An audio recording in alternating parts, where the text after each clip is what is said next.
Good morning, नमस्कार सभी प्यारे विद्यार्थियों। आज हम रिलेटिव क्लोज करेंगे। उससे पहले मैंने 4 वीडियोज़ जो है नाउन क्लोज के अपलोड कर दिए हैं, और जिन विद्यार्थियों ने देखे नहीं है वो एक बार उनको वॉच कर लें, और जिन्होंने देख भी लिए थे और वो रिलेटिव क्लोज पढ़ना चाह रहे हैं तो रिलेटिव क्लोज पढ़ने से पहले मैं कहना चाहूँगा कि उनको एक बार देख लें, ताकि आपको पूर्ण रूप से समझ में आ जाए कि क्लोज क्या होता है, क्या क्या काम कर सकता है। हमने पहले ये जाना था रिलेटिव क्लोज से पहले कि जो हमारे क्लोज हैं, क्लोज को हमने 2 नाम दिए थे आपका। एक कहा था मैन क्लोज, बस ब्रीफली बता रहा हूँ। दूसरे को कहा था मैंने मैन क्लोज, ये क्या हो गया मैन क्लोज। दूसरे क्या नाम दिया हमने, सबऑर्डिनेट क्लोज। कौन सा नाम दिया था, subordinate close. Okay, man close के बारे में कुछ पढ़ना नहीं अपने को। सबऑर्डिनेट के अंदर हमने क्या पढ़े थे, 3 नाम पढ़े थे कि सबऑर्डिनेट को हम 3 भागों में डिवाइड करते हैं। एक नाउन क्लोज कहा था हमने, एक को क्या कहा था, नाउन क्लोज। दूसरे को हमने कहा था रिलेटिव क्लोज, क्या कहा था, रिलेटिव क्लोज। और तीसरा नाम हमने दिया था एडवर्बियल। क्या नाम दिया था, एडवर्बियल। ये 3 नाम है। इसमें हमने नाउन क्लोज पढ़ लिया था कि नाउन क्लोज जो है क्या काम करता है, या तो आपका सब्जेक्ट का काम करेगा, या ऑब्जेक्ट का काम करेगा, या फिर कॉम्प्लीमेंट का काम करेगा। ये हम पीछे जो हमने कौन से किए थे, जो नाउन क्लोज से संबंधित वीडियोस किए थे उनमें हमने कर लिए थे, तो आप उधर से जान लेना। आज हम पढ़ने वाले हैं रिलेटिव क्लोज। क्या पढ़ने वाले हैं, रिलेटिव क्लोज। रिलेटिव क्लोज का दूसरा नाम एडजेक्टिव क्लोज भी होता है। इसे हम क्या कहते हैं, एडजेक्टिव। अर्थात वह क्लोज जो सेंटेंस में एक एडजेक्टिव का काम करे, पूरा का पूरा क्लोज ही एडजेक्टिव का काम करना शुरू कर देगा, वो एडजेक्टिव क्लोज कहलाता है। ठीक है ना। उसके बाद हम अगले वीडियोस में जानेंगे एडवर्बियल क्लोज के बारे में, लेकिन पहले हम ये जानते हैं कि रिलेटिव क्लोज क्या होता है। ओके, जैसे मैं आपको बता रहा हूँ, नाउन क्लोज आपका सेंटेंस में क्या करता है, सब्जेक्ट का, ऑब्जेक्ट का और कॉम्प्लीमेंट का। और रिलेटिव क्लोज क्या करता है, सेंटेंस में एडजेक्टिव का काम करेगा। किसका करेगा, एडजेक्टिव का। और आपका एडवर्बियल क्लोज क्या करेगा, एडवर्ब का काम करेगा। किसका काम करेगा, एडवर्ब का। ठीक है ना। तो आज हम क्या जान रहे हैं कि रिलेटिव क्लोज जो है ये कैसे काम करता है। रिलेटिव क्लोज कैसे काम करता है, किन क्या क्या पहचान मिलेगी सेंटेंस में, आपको क्या क्या मिलेंगे। आपको ब्रैकेट में कुछ वर्ड मिलेंगे जिन्हें कहते हैं रिलेटिव प्रोनाउंस या रिलेटिव एडवर्ब। रिलेटिव प्रोनाउन कौन कौन से मिलेंगे आपको, हु मिल जाएगा, या हु मिल जाएगा, या हुज मिल जाए, विच मिल जाए, या दैट मिल जाए। ये जो मैंने लिखे हैं 99% यही मिलते हैं। दी क्लोज से संबंधित सवाल करता है, और रिलेटिव क्लोज पूछता है आपसे तो हु, हुम, हुज, व्हाट, विच, ये पूछेगा एग्जामिनर। तो मैं इन्हीं के ऊपर चर्चा करूँगा। इसके अलावा आपके ये होते हैं जो रिलेटिव एडवर्ब, मैनली वेयर और वेन, वाई और हाउ। इनके ऊपर आप में इन 2 पर चर्चा करेंगे। क्यों, इन 2 पर ही सवाल बनते हैं और इन 2 पर ही सवाल पूछते हैं बोर्ड एग्जाम के अंदर या नॉर्मल एग्जाम के अंदर, इनमें से पूछते हैं। तो देखिए हु क्या है, यदि आपको ब्रैकेट में हु मिलता है तो आपको समझना है, यहीं पहले सेंटेंस में अपन जाएंगे अभी, उससे पहले हु देखेंगे। ब्रैकेट में यदि हु दे रखा है, क्या दे रखा है ब्रैकेट में, हु दे रखा है सेंटेंस के, तो हमें देखना है, याद रखना है ऑलरेडी कि हु से पहले पर्सन आना चाहिए। क्या आना चाहिए, पर्सन। पर्सन का मतलब व्यक्ति, कहीं व्यक्ति है तो उसके बाद हु का प्रयोग करेंगे। 1 नंबर बात। दूसरी बात, हु जो है किसको रिप्लेस करेगा, हटाएगा किसको, हटाता है हु आपका सब्जेक्ट को हटाता है। किसको हटाता है, सब्जेक्ट को। हु आएगा व्यक्ति के बाद, हु हटाएगा किसको, सब्जेक्ट को हटाएगा। और हु के बाद में क्या आना चाहिए, हु के बाद आपको वर्ब मिलेगी। क्या मिलेगी, वर्ब। 3 बात बता रहा हूँ। हु हम पर्सन के बाद लगाएंगे, हु रिप्लेस करेगा सब्जेक्ट को। कौन से सब्जेक्ट को करेगा, किसको करेगा रिप्लेस, सिंपल सी बात यह है कि इस पर्सन के लिए नेक्स्ट सेंटेंस में इस पर्सन के लिए आगे आने वाले सेंटेंस में जो भी आपका क्या होगा, प्रोनाउन होगा, उसको रिप्लेस करेगा। जैसे मैं सेंटेंस दिखाता हूँ आपको भी साथ साथ में, ध्यान देना। मैंने यहाँ पर क्या लिखा है, मैंने यहाँ पर लिखा है कि हु व्यक्ति के बाद आता है। तो देखो यहाँ ये सेंटेंस है, आप शायद देख पा रहे होंगे, ये लो, the girl lives near me, full stop, she found the dog, bracket में हु दे रखा है, ब्रैकेट में क्या दे रखा है, हु देखते ही आपके दिमाग में आना चाहिए कि ये दो सेंटेंसेस हैं और दोनों में हम पर्सन देखते हैं कहाँ है, व्यक्ति कहाँ है। तो यहाँ पर देखा हमने, तो ये द गर्ल आपके ध्यान में आ गया कि द गर्ल पर्सन है, ठीक है। तो हु हम किसके बाद लगाएंगे, हु को हम लगाएंगे द गर्ल के बाद। तो लिख लो आप यहाँ द गर्ल, क्या लिखा हमने, द गर्ल, और क्या लगा देंगे, हु। एक बात क्लियर, द गर्ल के बाद हु लगा दिया, ठीक है। अब इस ये आपका क्या पढ़ रहे हैं, रिलेटिव क्लोज। तो रिलेटिव क्लोज का मतलब ये जो है ना नाउन, ये नाउन है, इस नाउन के बारे में अगले सेंटेंस में जो चर्चा हो रही है, इसके बारे में अगले सेंटेंस चर्चा हो रही है। इसमें कौन सा नाउन है जिसके बारे में अगले सेंटेंस में चर्चा हो रही है, द गर्ल है, और द गर्ल के लिए सी यूज कर दिया। इसका मतलब द गर्ल की ही यहाँ पर बात हो रही है, उसी लड़की की बात हो रही है। तो इस सेंटेंस को ही हम क्या बना देंगे, यहाँ पर इसका एडजेक्टिव बना देंगे। इसका क्या बना देंगे, एडजेक्टिव। तो कैसे बनेगा, द गर्ल, हु, और द गर्ल के लिए आपका सी का प्रयोग हो रहा है। द गर्ल के लिए किसका प्रयोग हो रहा है, सी का। तो हम सी को हटा देंगे। सी का स्थान किसने ले लिया, सी का स्थान इस हु ने ले लिया। किसने ले लिया, हु ने, उसने किया। द गर्ल के लिए सी यूज हो रहा है, सी को हम हटा देंगे और सी की जगह हु का प्रयोग कर दिया। बाकी बचा हुआ भाग हम यहाँ लिख देंगे, the girl who found the dog, ठीक है, आ गया पूरा। द गर्ल, हु किसकी जगह लग गया, सी की जगह, सी हट गया, फाउंड द डॉग। अब ये बचा हुआ था, ये देखो, ये लिख दो, लिव्स नियर मी, ये आपका सेंटेंस बन गया। ध्यान में आया। तो ये लिखा मैंने यहाँ, देखो ऊपर पेन के पास, हु किसके बाद आएगा, पर्सन के बाद आएगा।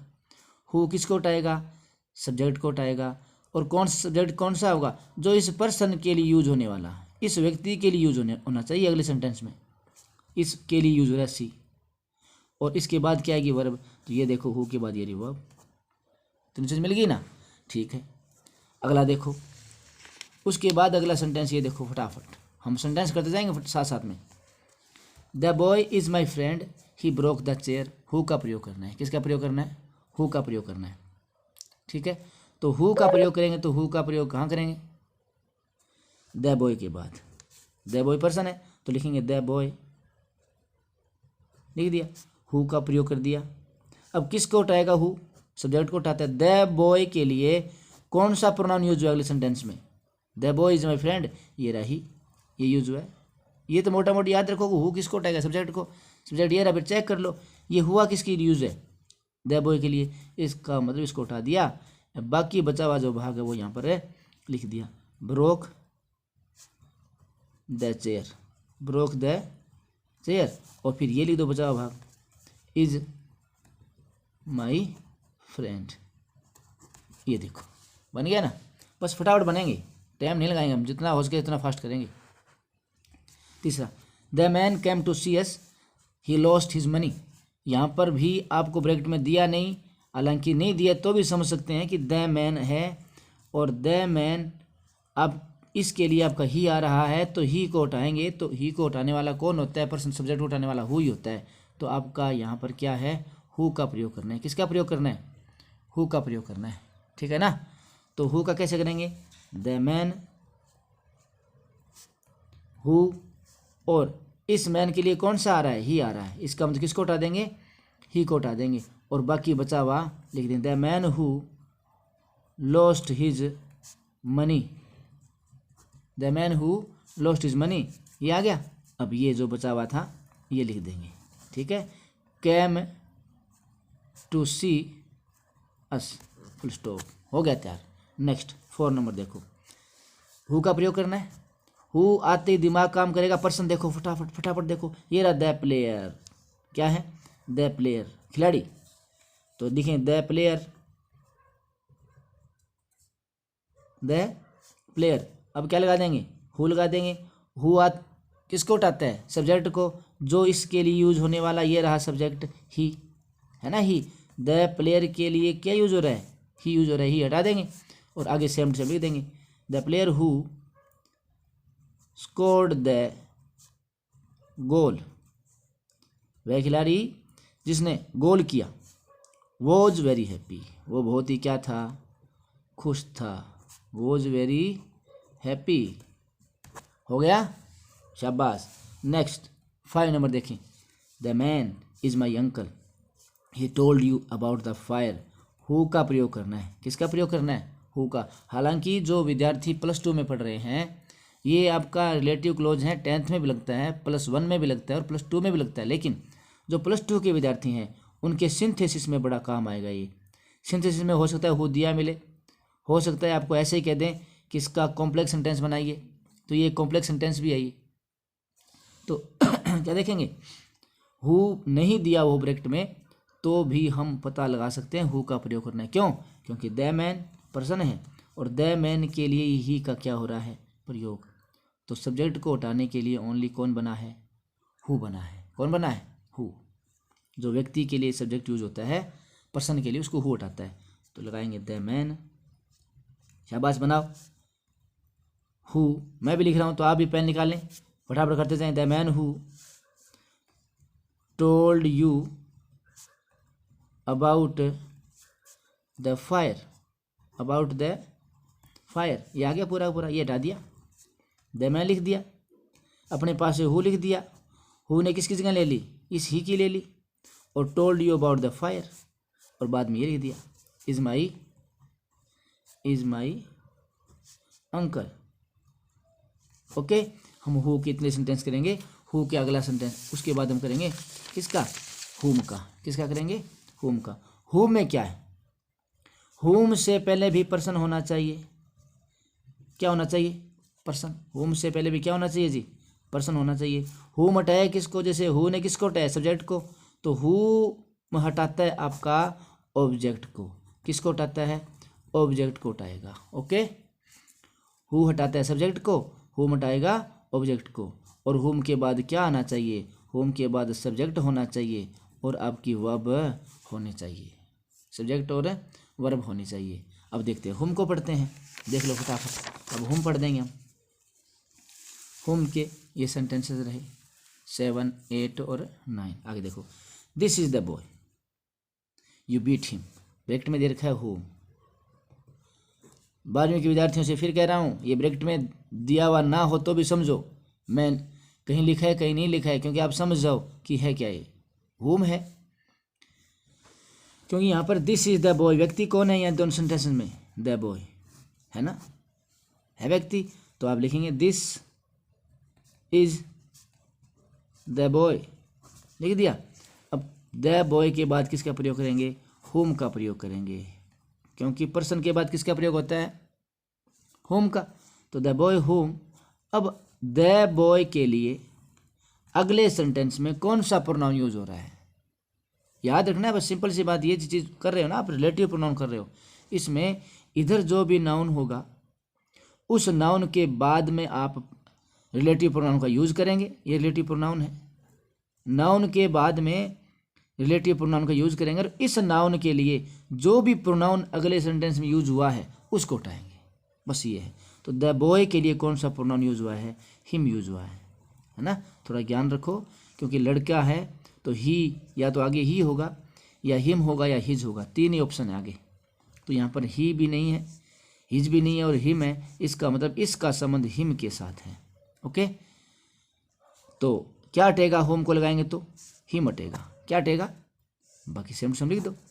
This is the boy home अपने पास से लगा दिया, this is the boy, this is the boy, home लगा दिया, और बाद में यू बीट, ये हट गया आपका, और बाकी बचा हुआ ये, बाकी बचा ही नहीं था, फुल स्टॉप। पढ़ लो क्या बना, दिस इज द बॉय, ये वह लड़का है, होम यू बीट, जिसको तुमने पीटा, जिसको तुमने पीटा मारा वो लड़का है, तो ये बन गया।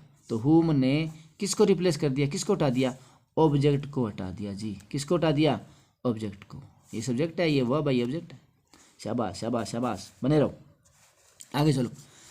The man is my friend you meet him, किसका प्रयोग करेंगे, देख लो। द मैन व्यक्ति है, हालांकि यहाँ भी लिख सकते हैं अपन डायरेक्ट, लेकिन नहीं, सब्जेक्ट में आओ। द मैन, इस द मैन के लिए पर्सन है, इसके लिए कौन सा अगले सेंटेंस में यूज हुआ है, प्रोनाउन एडजेक्टिव जो भी है, तो यू तो हो नहीं सकता। मैन के लिए आपका ही आता है, या तो ही देखो, ही नहीं है। हिम देखो, बिल्कुल हिम है। इसका मतलब हिम आपका ऑब्जेक्ट है, तो ऑब्जेक्ट को कौन हटाता है, हुम हटाता है, तो हुम का प्रयोग करेंगे। हालांकि पेपर में दिया आएगा हुम, लेकिन 12वीं क्लास में सिंथेसिस वाले पार्ट में नहीं दिया आएगा, तो वहाँ देख लें हुम। तो क्या लिखेंगे, द मैन, अपने पास से हुम लगा दिया मैंने, हुम, और ये लिख देंगे यू मीट, यू मेट लिख दिया, ये हट गया हिम, और ये लिख देंगे is my friend, is my friend, बन गया जी। 9 नंबर देखो। I know the boy, the principal punished him, the principal punished him. यहाँ पर देखो आई नो द बॉय, ये रहा नाउन है ना, नाउन। इस नाउन के लिए आप अगले सेंटेंस में देखो कि कोई प्रोनाउन यूज हो रहा है क्या, द प्रिंसिपल पनिश्ड हिम, ये रहा, हो रहा है ना। इसका मतलब ये क्या है, ऑब्जेक्ट है। द प्रिंसिपल सब्जेक्ट है, पनिश्ड वर्ब है, ये ऑब्जेक्ट है। तो इसके बाद में जो रिलेटिव प्रोनाउन लगेगा वो आपका प्रोनाउन, सॉरी, वो आपका ऑब्जेक्ट को हटाने वाला होना चाहिए। तो फिर क्या लगाएंगे यहाँ पर, किसका प्रयोग करेंगे, यहाँ पर हुम का प्रयोग करेंगे। किसका प्रयोग करेंगे, हुम का। हालांकि पेपर में दिया हुआ आएगा, नहीं भी दिया है तो ये कर सकते हो कि इस नाउन के लिए अगले सेंटेंस में हिम का प्रयोग हो रहा है, तो हिम यहाँ पर ऑब्जेक्ट है, अर्थात हिम को हटाएंगे। तो हिम को हटाने की पावर किस में होती है, हुम में होती है। तो क्या लिखेंगे, the I know the boy, हुम लगा दिया मैंने अपने पास से, हुम, आगे सेम टू सेम ये, whom the principal punished, him हट गया, फुल स्टॉप लग गया, मीनिंग निकाल लो। आई नो द बॉय, मैं उस लड़के को जानता हूँ, हुम, जिसे द प्रिंसिपल पनिश्ड, जिसे प्रिंसिपल ने दंडित किया या पनिश किया, ठीक है। Next, the girl is my daughter you teach हर, हुम का ऑलरेडी बता देता हूँ, हुम का प्रयोग करेंगे, क्यों कि द गर्ल, इस लड़की के लिए, द गर्ल के लिए यहाँ पर कौन सा प्रोनाउन यूज हुआ है, हर यूज हुआ है। कौन सा यूज हुआ है, हर। तो लिखेंगे the girl is my daughter हुम, हालांकि यहाँ करना था अपने को, एक बार यहाँ भी कर सकते, बता देता हूँ आपको मैं, यदि यहाँ है ना माई डॉटर तो भी कर सकते हैं, the girl is my daughter, यहाँ पर भी हुम का प्रयोग कर सकते हैं, हुम यू टीच, ये भी सही है, लेकिन ऐसा करना नहीं, आप इसी के साथ लगाया करो ऐसे, द गर्ल हुम लगा दिया, द गर्ल के बाद हुम, और फिर लगा दो यू टीच, और हर आपका हट गया, क्योंकि हर चीज़ किसने ले ली, हुम ने ले ली। तो आगे इज माई डॉटर, दोनों ही तरीके सही हैं, लेकिन आपको 2 नंबर वाला याद रखना है, 2 नंबर वाला, ठीक है ना, यही याद रखना है। ये आसान है, इसमें कई बार गलती हो जाती है, इसलिए मैं ये जो है ना इसी को इम्पोर्टेंस दूंगा, ये याद रखें। ओके, अगला देखो आप, अब देखो अगला कौन सा है, पहले हमने हु कर लिया, हुम कर लिया, अब हम विच करेंगे। क्या करेंगे, विच में क्या था, हमने यहाँ लिखे थे, देखो ये रे कि हु हुम, इसके पहले पर्सन आना चाहिए, हुज बाद में पढ़ेंगे, हुज से पहले भी क्या आना चाहिए, पर्सन आना चाहिए, ठीक है। हुज हटाता किसको है, देखेंगे बाद में, हुज आपका हटाएगा पजेसिव एडजेक्टिव को, किसको हटाएगा जी, पजेसिव एडजेक्टिव को। अब गुरुजी पजेसिव एडजेक्टिव क्या होते हैं, ये तो आप बाद में जानना। पजेसिव एडजेक्टिव आपके आई से माई बनता है, माई, आवर, योर, देयर, हिज, हर, ये पजेसिव एडजेक्टिव होते हैं। आवाज़ सुन ली, आप लिख लेना, पढ़ लेना। अब देखो विच जो है, विच का हम यदि प्रयोग करते हैं तो विच आपका किसके तुरंत बाद आएगा, किसके बाद, इसका एंटीसीडेंट कौन होगा। जैसे हु, हुम, हुज का एंटीसीडेंट कौन होता है, पर्सन होता है। एंटीसीडेंट का मतलब पहले आने वाला। तो विच से पहले आने वाला क्या होगा, या तो कोई एनिमल होगा, क्या होगा, एनिमल, या फिर कोई थिंग होगी, नॉन लिविंग, क्या होगी, या तो कोई जानवर होगा या कोई नॉन लिविंग थिंग होगी विच से पहले। ये विशेषता है विच की, याद रख लोगे, ये विच की विशेषता है। और विच के बाद में चलो एनिमल आएगा, थिंग आएगी, एक नंबर बाद विच हटाएगा किसको, क्योंकि हर हटाते हैं, सभी हटाने वाले हैं। ये हु हटाता है सब्जेक्ट को, हुम हटाता है ऑब्जेक्ट को, हुज हटाता है पजेसिव एडजेक्टिव को, किसको हटाता है, पजेसिव एडजेक्टिव को। और विच किसको हटाएगा, विच जो है, विच आपका सब्जेक्ट को भी हटा सकता है और विच आपका ऑब्जेक्ट को भी हटा सकता है। ये दोनों विशेषताएं इसमें, विच के अंदर दोनों गुण हैं। जिस प्रकार हु और हुम अलग अलग बने हुए हैं, हु बना है सब्जेक्ट को उठाने के लिए, हुम बने ऑब्जेक्ट को उठाने के लिए, लेकिन विच में ये दोनों गुण हैं। ये सब्जेक्ट की जगह भी ले सकता है और ऑब्जेक्ट की जगह भी ले सकता है। तो ध्यान रखना, विच से पहले आने वाला जो एनिमल या थिंग है, इनके लिए अगले क्लोज में यदि सब्जेक्ट का प्रयोग हो रहा है तो सब्जेक्ट का काम कर रहा है, और अगले क्लोज में ऑब्जेक्ट का प्रयोग हो रहा है तो ऑब्जेक्ट का काम कर रहा है। तो हम करते हैं सेंटेंस करते हैं और सेंटेंस में देखते हैं, फिर पता चलेगा अपने को। देखो, वेयर इज द चीज़, चीज़ होता है पनीर, चीज़ क्या होता है, पनीर, ये कोई चीज़ है, वस्तु है। पनीर कहाँ है, it was in the fridge, यहाँ ब्रैकेट में दे दिया मैंने विच। ये देखो विच के प्रयोग हैं सारे, किसके प्रयोग पढ़ेंगे पहले अपन, विच के प्रयोग पढ़ेंगे। और विच, एक और बता दूँ विशेषता आपको मैं, हु, हुम और विच, इन तीनों का जहाँ जहाँ प्रयोग करते हैं वहाँ वहाँ हम दैट का प्रयोग कर सकते हैं। सुन रहे हैं ना मेरी बात, हु, हुम और विच, इनका जहाँ जहाँ प्रयोग करते हैं वहाँ दैट का प्रयोग कर सकते हैं। दैट का अलग से कुछ नहीं पढ़ा रहा। तो हुम का तरीका है हु का, हुम का, विच का, ठीक उसी प्रकार हम किसका प्रयोग करते हैं, दैट का प्रयोग करते हैं। ये दैट एक ऐसी चीज़ है जिनको हम हु, हुम, हुज तीनों के स्थान पर क्या कर सकते हैं, प्रयोग कर सकते हैं। तो आप जहाँ पर हु का प्रयोग किया वहाँ पर दैट का देख लेना। Where is the cheese, it was in the fridge, which का प्रयोग करेंगे, किसका प्रयोग करेंगे, विच का प्रयोग करेंगे। क्यों करेंगे, सिंपल सी कहानी है, इस सेंटेंस में कोई व्यक्ति है ही नहीं, वस्तु है, तो वस्तु है तो विच का प्रयोग होगा। लिखेंगे वेयर इज द चीज़, और विच का कर देंगे प्रयोग, कर दिया इस वस्तु के बाद, वस्तु है ना, थिंग है, विच का प्रयोग कर दिया। और विच के प्रयोग के बाद में द चीज़ के लिए अगले सेंटेंस में कौन से प्रोनाउन का यूज हुआ है, इट का यूज हुआ है, अर्थात हम किसको हटा देंगे, इट को हटा देंगे और विच आए गया। इसके बाद वाला पूरा का पूरा लिख देंगे जी, where is the cheese which was in the fridge, which was in the fridge, ये बन गया। Okay, next, the car was badly damaged, it hit the truck. इसके अंदर भी देखो कोई पर्सन नहीं है, ये कार है, कोई वस्तु है, चीज़ है, तो हम विच का ही प्रयोग करेंगे। किसका प्रयोग करेंगे साहब, विच का। ऑप्शन दे नहीं रहा, ऑप्शन को दिमाग में क्रिएट किया करो कि क्या आना चाहिए। ओके, तो विच आएगा, the car which, the car विच। अब कार के लिए कौन सा प्रोनाउन यूज हुआ अगले सेंटेंस में, इट का यूज हुआ है। किसका यूज हुआ है, इट का यूज हुआ है। इसका मतलब हम विच का प्रयोग एज ए सब्जेक्ट कर रहे हैं, एज ए सब्जेक्ट। इट हट गया और लिख दो आगे वाला, कोई समस्या नहीं है। हिट द ट्रक, थोड़ा फास्ट करवा रहा हूँ टाइम की कमी होने की वजह से।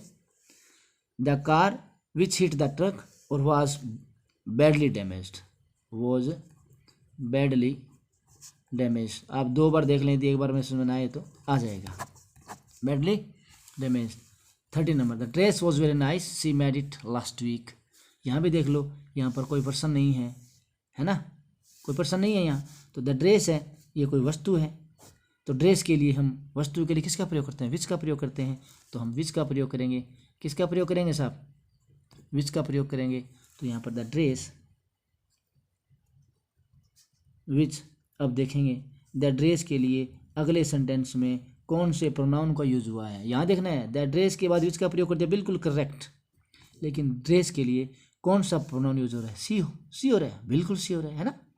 अरे भले आदमियों, सी का नहीं हो सकता। यहाँ पर ड्रेस तो आपकी नॉन लिविंग थिंग है, नॉन लिविंग थिंग के लिए सी का प्रयोग नहीं होगा, इट का प्रयोग हो रहा है। किसका प्रयोग हो रहा है? इट का। तो यहाँ पर हम किसको रिप्लेस करेंगे विच के द्वारा? इट को। अर्थात यहाँ विच आपका सब्जेक्ट को हटा रहा था, इसलिए सब्जेक्ट का काम कर रहा था ये रिलेटिव प्रोनाउन। यहाँ पर ये रिलेटिव प्रोनाउन किसका काम करेगा? ऑब्जेक्ट को उठाएगा तो ऑब्जेक्ट का काम करेगा, इट को उठा देगा। किसको उठा देगा? इट को। कंफ्यूज नहीं होना। जिस नाउन के बाद में रिलेटिव प्रोनाउन का यूज किया जा रहा है उस नाउन के लिए यूज होने वाला अगले सेंटेंस का प्रोनाउन हटा दिया जाता है। बस क्या करेंगे? The dress which C made हट गया, लास्ट वीक बच्चा वाला लिख देंगे, वॉज वेरी नाइस। ओके, बन गया जी। Next, the grass was green that cows were eating it. किसका प्रयोग करें? द ग्रास, घास है, नो लिविंग थिंग है, नो लिविंग है, इसका मतलब विच का प्रयोग करेंगे। दैट का भी कर सकते हैं, दैट का मैंने बताई दिया आपको, विच का भी कर सकते हैं। तो लिखेंगे the grass which, the grass which, और उसके बाद में विच है किसके लिए यूज हुआ है? तो द ग्रास के लिए अगले सेंटेंस में कौन सा प्रोनाउन यूज हुआ है? द काउज तो नाउन है खुद, इट यूज हुआ है। क्या यूज हुआ है? इट। किसका यूज हुआ है? इट। तो हम इट को हटा देंगे, द ग्रास विच, और ये पूरा का पूरा लिख देंगे the grass which the cows were eating, the cows were eating, और ये रहा वॉज ग्रीन। ओके, तो बहुत ही जल्द हमने हु, हुम, विच और दैट कर लिया है। और अगले वीडियो में हम अभी जस्ट किसके बारे में करेंगे? हुज के बारे में चर्चा करेंगे, ऑफ विच के बारे में चर्चा करेंगे। ठीक है, और कुछ प्रेपोजिशन के जो टॉपिक है इसके अंदर ही हल्का सा छोटा सा उसके बारे में चर्चा करेंगे। जय हिंद, जय Bharat. Please subscribe, please subscribe, please subscribe and comment, like जो भी हैं कर दो कर दो कर दो।